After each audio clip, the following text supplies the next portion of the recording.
Hey, evening there, YouTube. How's everybody doing today?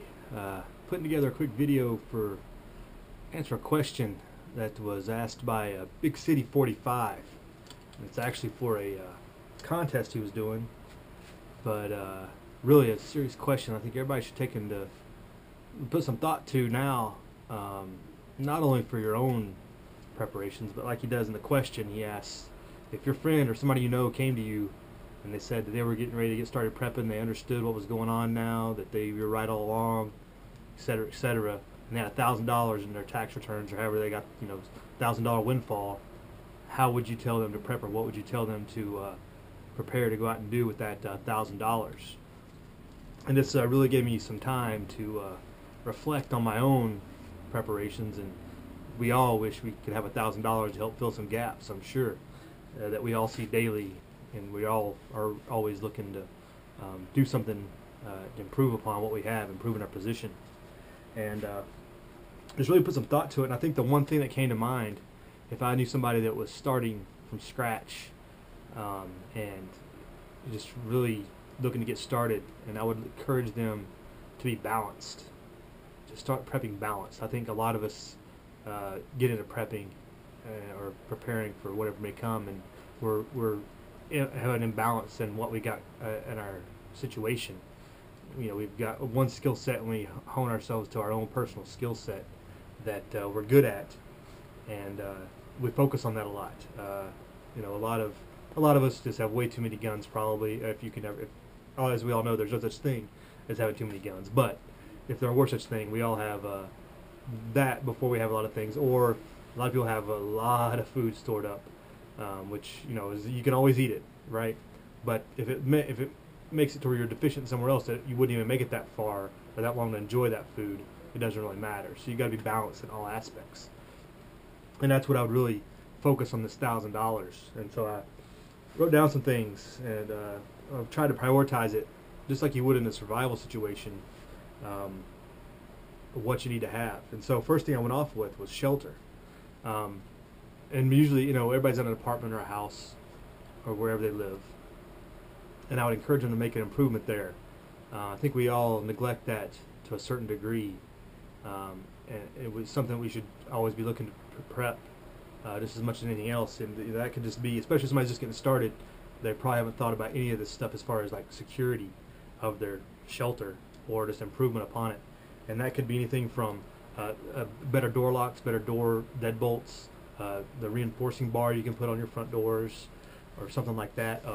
Plywood coverings for your windows if you live in a disaster-prone area for hurricanes or things like that. I thought, just putting $100 towards shelter.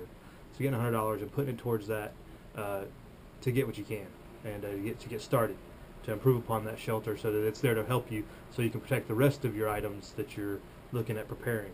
So shelter was, I put number one on there because one, you have to have it to protect everything else, and we usually, it seems like we're deficient. That's one thing we put in the back of our mind, we don't think about as much, is protecting that shelter. Maybe you need to buy a fire extinguisher. Maybe you need to just get the furnace cleaned or serviced. Anything like that to help it be prepared and ready. Put $100 into it. And the next item I had was water. You gotta have water to live. You need water before you need anything else. Go get it. $100 a bottle of water, jugs of water, whatever you got. And then I would look at, after that $100 of bottled water, getting $100 of water storage devices, or a way to store water, jugs, barrels, accessory devices, whatever, to fill up through the tap, or getting a Berkey water filter, for example. How much do those run? I think they might run a little bit steep for that, but getting something to store water in addition to just having bottled water to grab and go, hand size or whatever. So that's $250 to water. Huge and very important water. Once something goes wrong and there's contaminated water, and there's no running water, you can't replace it. So very important. And next, food. I kind of divided it up the same way. I would tell them, get $100 of canned food, storable food, or something that's immediate, replenishable, that you go to the store and get $100 of that up the bat. That'll probably get most people 30 days out. $100 of canned food. Just having that in the cupboard, in the pantry, stocked up, normal stuff they eat, beans, corn, canned meats, or whatever. And then go with $150 of sustainable, 25-year shelf life type items. Granted, that's not a lot. I would guess that would be maybe a week's worth for a family, but in an emergency, if you had to grab it and go and get out, that would be your grab and go kit. That's just prepackaged food, the dehydrated food, freeze-dried food, things like that. So getting $150 of that, starting off with. We don't know how big our friend's family is, or if it's just him by himself, but just to get started. And then for security, obviously you want to protect all these things. You want to be able to provide food for yourself as well. And money's a little tight here, so I put the $250 dollar mark on it. Maybe you can get a used shotgun for $250 and plus get some shells, which would require probably a $200 shotgun and $50 in shells. I'm not sure the price point on that, but we can investigate that. But that's kind of how I divide it up.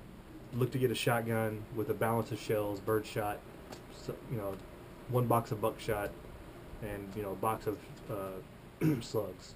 But whatever split it had in there to get your security started, a way to protect yourself, a way to get food as well. Just 12 gauge shotguns is so multi-purpose. I guess if the price was right, if you couldn't afford it, get a 20 gauge. It's not as powerful, but you can still do a lot of the same things with it, and maybe we'd bring that down. But I didn't look into the prices. I wouldn't go shopping or anything for it. I just kind of wrote it down as I was thinking about it. But you definitely want that security piece, and a shotgun is the all-around, thing to go to. And if you only got the money for a break action, I guess that's probably more in the price range. If you got a break action shotgun, it might single shot. But of course, if we want to get a pump, you want to get a pump. But to get affordability here, what you got with the money, what you got. And next, finally, I put $150 into batteries or energy. If you have a way to have a deep cycle battery and a stove, AA's, AAA's, whatever other items you have, or a way to recharge batteries, put $150 into energy. If you have a wood stove or a pellet stove or something like that burns energy, a kerosene stove, put that money into those items that gives you energy and gives you light and other things like that. So putting money into those types of items, depending on what the individual has, that would help, get through the night, communicate, and all kinds of things, keep you heat or whatever. So that's what I put the 150, and that would be, so that's $1,000.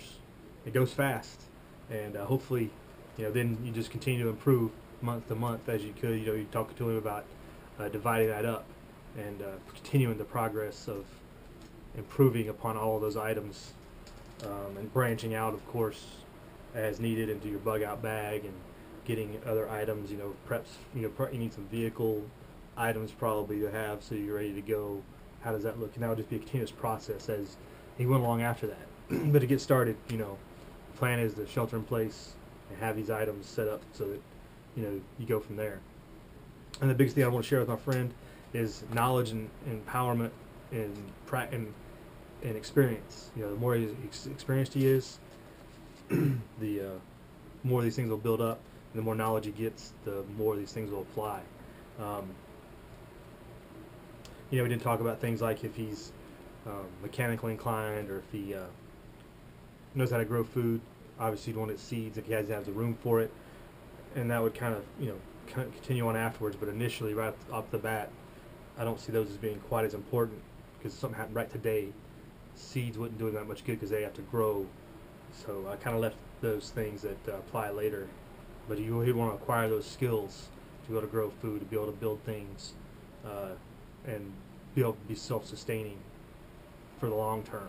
But initially up front, those items, and then build his knowledge and his experience base in all areas of prepping, and have that balance that I think all of us wish to attain, but we all seem to lack, at least in our own minds, if not in everybody else's eyes.